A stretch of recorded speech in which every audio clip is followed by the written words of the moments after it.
दक्षिणी दिल्ली के छतरपुर विधानसभा क्षेत्र के सुल्तानपुर में रहने वाले समाज सेवी कन्हैयालाल गुप्ता ने थामा जनता दल यूनाइटेड पार्टी का दामन। जनता दल यूनाइटेड के दिल्ली प्रदेश अध्यक्ष शैलेश कुमार ने समाज सेवी कन्हैयालाल गुप्ता को पार्टी की सदस्यता दिलाकर पार्टी में शामिल किया। दिल्ली प्रदेश के अध्यक्ष शैलेंद्र कुमार ने यहाँ पर देखिए तस्वीरें किस तरीके से जब वो यहाँ पर पहुँचे हैं सुल्तानपुर तो उनका यहाँ पर स्वागत किया गया। छतरपुर विधानसभा की तस्वीर हम आपको दिखा रहे हैं। छतरपुर विधानसभा क्षेत्र के सुल्तानपुर में जनता दल यूनाइटेड ने यहाँ पर बैठक की और बैठक में शामिल तमाम लोगों के साथ कन्हैयालाल गुप्ता ने यहाँ पर जो दामन है वो थामा है यूनाइटेड पार्टी का। जी हाँ, जनता दल यूनाइटेड पार्टी का दामन जो है वो यहाँ पर थामा गया। और देखिए किस तरीके से जो यहाँ पर सदस्य है उससे पहले यहाँ पर शैलेश कुमार जो हैं अध्यक्ष हैं, दिल्ली प्रदेश अध्यक्ष शैलेश कुमार, उनका स्वागत किया गया। और उसके बाद तमाम लोगों के साथ कन्हैयालाल जो हैं उन्होंने भी सदस्यता ली। यहाँ पर आपको तस्वीरें दिखा रहे हैं किस तरीके से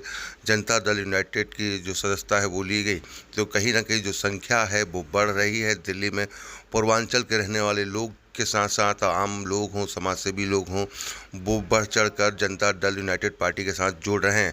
और देखिए पूर्वांचल का एक बड़ा खेमा जो है वो छतरपुर विधानसभा से जो है वो जुड़ जाता है जनता दल यूनाइटेड पार्टी की तरफ में। और यहाँ पर देखिए किस तरीके से अपनी बातों को यहाँ पर रखा है कन्हैयालाल गुप्ता ने, वो हम आपको सुनाते हैं। तस्वीरें हम आपको दिखा रहे हैं छतरपुर विधानसभा की, जहाँ पर देखिए सदस्यता लेने के बाद किस तरीके से उनके जो स्वागत है वो यहाँ पर किया जा रहा है। आइए सुनवाते हैं कि कार्यक्रम में क्या क्या खास रहा और किस तरीके से किन विचारों को लेकर समाज सेवी कन्हैयालाल गुप्ता ने जो दामन थामा है जनता दल यूनाइटेड का, आखिरकार वजह क्या थी जो उन्होंने ये कदम उठाया और जनता दल यूनाइटेड परिवार में वो शामिल हुए। हमारे अभिभावक डॉक्टर मुंडन शर्मा जी एवं जमीर साहब, हमारे प्रिय भाई सुरेश कुमार सिंह जी, मोदिया जी एवं नाना जी सहित हमारे सुल्तानपुर के निवासी, हमारी बेटियां, हमारी बहू, सभी लोगों को मैं विशेष धन्यवाद देता हूं कि जिस तरह से आपने अपना देश का परिचय दिया है, जिस तरह से एकाग्रता के साथ आपने जदयू के बारे में जानकारी प्राप्त किया है, जदयू के सिद्धांतों को समझा है, तो मैं आप सभी को दिल की गहराइयों से शुभकामनाएं देता हूँ, धन्यवाद देता हूँ। और सभी देवप्रिय बच्चे जो ईश्वर का अपना रूप है, ईश्वर का रूप है, उन सभी बच्चों को भी मैं साधुवाद देता हूँ कि आप सभी बच्चे बड़े होकर हमारे साथ जुड़े और प्रकृति की सेवा हमारी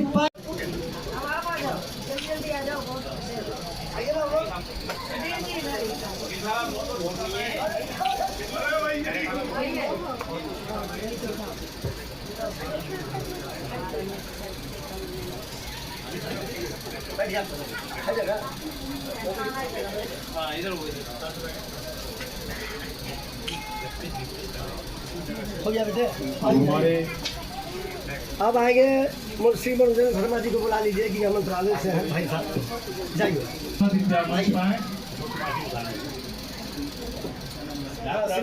कुमार सिंह जी जो लीडर भी इनसे संयुक्त अध्यक्ष हैं,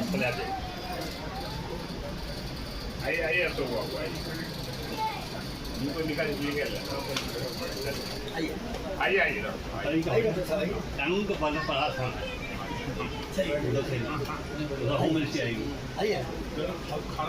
मैडम, आज आप लोगों ने छतरपुर विधानसभा में केएल गुप्ता जी को अपनी पार्टी में जोड़ा है, जेडीयू के साथ जोड़ा है, जेडीयू परिवार में उनका स्वागत किया है, क्या कहेंगे और क्या सोच करके उनको अपनी पार्टी में ज्वाइन किया आप लोगों ने?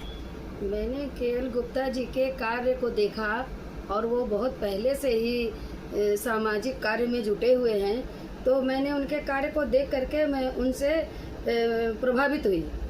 फिर मैं उनको जेडीयू पार्टी में मैंने सोचा इनका जो है विस्तार बढ़े, इनका नाम हो, थोड़ा सा पार्टी के द्वारा ये काम करें, तो जेडीयू पार्टी ने इनको अपने प्रतिनिधित्व चुनने का फैसला लिया, क्योंकि काफ़ी अच्छा कार्य कर रहे हैं, काफ़ी लोगों को जोड़ रहे हैं, इनकी जो संख्या है ये बहुत बड़ी है। और मैं भी चाहूँगी केएल गुप्ता जी को टिकट मिले और ये यहाँ के प्रत्याशी हूँ। गुप्ता जी, आज आपने जेडीयू का दामन थामा है, आज जेडीयू ने आपको जो है अपनी पार्टी में शामिल किया, क्या कहेंगे अपनी पार्टी के लिए और क्या कहेंगे अपने क्षेत्र की जनता के लिए? सबसे पहले तो मैं आपको आर सोनी चैनल को बधाई देता हूँ, क्योंकि आप लोग बहुत सक्रियता के साथ अपना वजूद कायम कर रखा है। रही बात जेडीयू की, तो ये भारत की एक लार्जेस्ट पार्टी है जो 2003 में स्थापना हुई। आदरणीय सम्माननीय बिहार के भाग विधाता श्री नीतीश कुमार जी के कर कमलों के द्वारा, और यह पार्टी लगातार अपने लक्ष्य को प्राप्त करते हुए आगे बढ़ रही है। और जैसा कि मैं आपको बताना चाहूँगा कि भारत सरकार के भी पूर्ण सहयोगियों में हमारी पार्टी जनता दल यूनाइटेड है। और मैं पार्टी से पहले भी अपने देवतुल्य जनता जनार्दन के बीच में रहता हूँ, और जो भी मुझे समय निकलता है मैं उसमें अपने प्रवासियों की सेवा में अपने आप को समर्पित कर रखा है। या ये कहूँ तो मैं अपना जीवन ही राष्ट्र के नाम, भारत माता के नाम समर्पित कर चुका हूँ।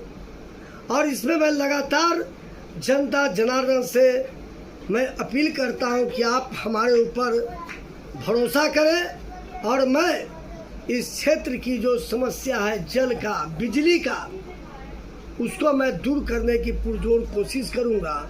सबसे बड़ी बात है कि दिल्ली भारत की राजधानी है, और इस राजधानी में पानी की इतनी किल्लत, चाहे वो पिछली सरकार रही हो या आज की सरकार, पानी की समस्या से हमारी आम जनता रूबरू हो रही है।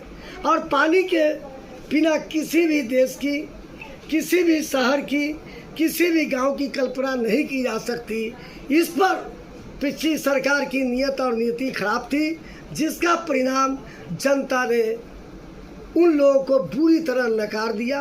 अब सरकार जो नई नवेली हमारी सरकार आई है, देश के भाग विधाता नरेंद्र मोदी जी के नेतृत्व में जो माननीय मुख्यमंत्री जी है, वो अभी दिल्ली का राज सत्ता संभाली है, लेकिन पानी के मामले में और बिजली के मामले में सुधार नहीं हो पा रहा है।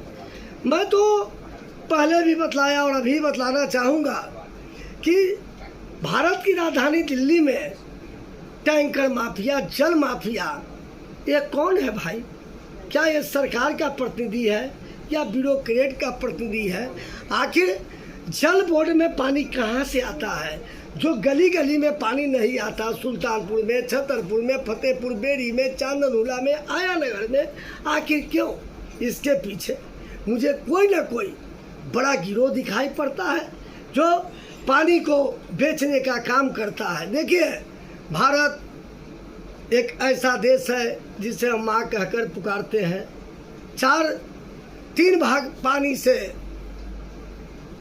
मिलता जुलता है, और यहाँ पर भारत माता में, भारत देश में मोक्षदायिनी गंगा धारा प्रवाह हो रही है, यमुना, सरस्वती, नर्मदा, गोदावरी।